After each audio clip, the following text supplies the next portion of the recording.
played wash. Now, here they were, floating lazily past picturesque landscapes straight out of a merchant ivory film. Gavin had even brought a picnic basket, one of the old-fashioned ones made of wicker, with flaps that opened upwards on either side.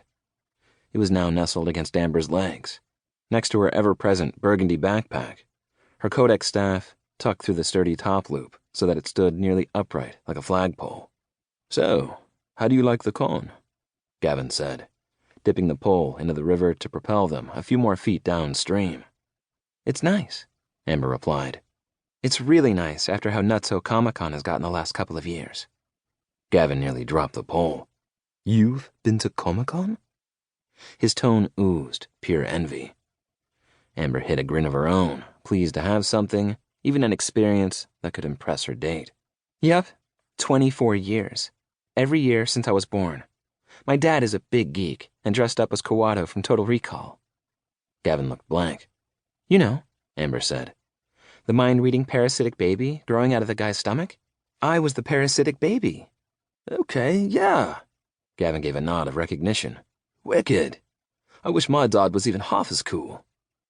Amber thought of the times her dad had picked her up from school in his ancient VW bus covered in Star Trek bumper stickers, including "I find your lack of logic disturbing," Captain Picard for president, and more recently, Kirk Spock, 2016.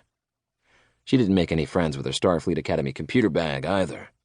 The cool kids hadn't been impressed with the popularity of the Big Bang Theory. She gave a rueful smile and shook her head. "No, you really don't."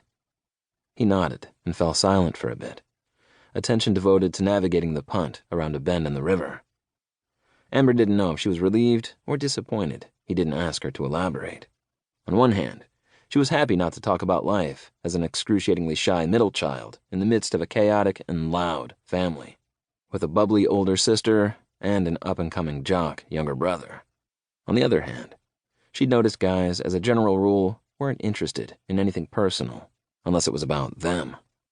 "Maybe it's just because you're boring," she told herself, giving her skirt another self-conscious tug. She looked up in time to see Gavin's gaze directed towards her bare thighs again, skittering away when he saw that she'd noticed. She lowered her head, hiding a smile. "Okay, maybe not so boring." The punt hit something in the water, sending Gavin tumbling forward. The pole dropped into the river as he sprawled across the seats, face down, his head on the bench next to Amber. "Oh my God, are you okay?" Amber stared down at the back of Gavin's head as he groaned and pushed himself slowly to a sitting position on the seat in front of hers, legs straddling the cushioned bench. A small but steady trickle of blood ran from a gash on his forehead. "Ouch," he said simply. "Hold still," Amber said. Searching in the picnic hamper, she extracted a white linen napkin and gently pressed it against the injury to staunch the bleeding. Gavin groaned, and she looked at him in concern. "Is that too hard?" He shook his head, wincing as he did so. "No. It's just my sister's going to kill me for mucking up one of her good napkins." "Oh, geez, I'm sorry." Amber started to snatch the napkin away, but Gavin quickly grabbed her hand, holding it and the cloth against his forehead. "It's too late for it now," he said sadly. "I'm done for.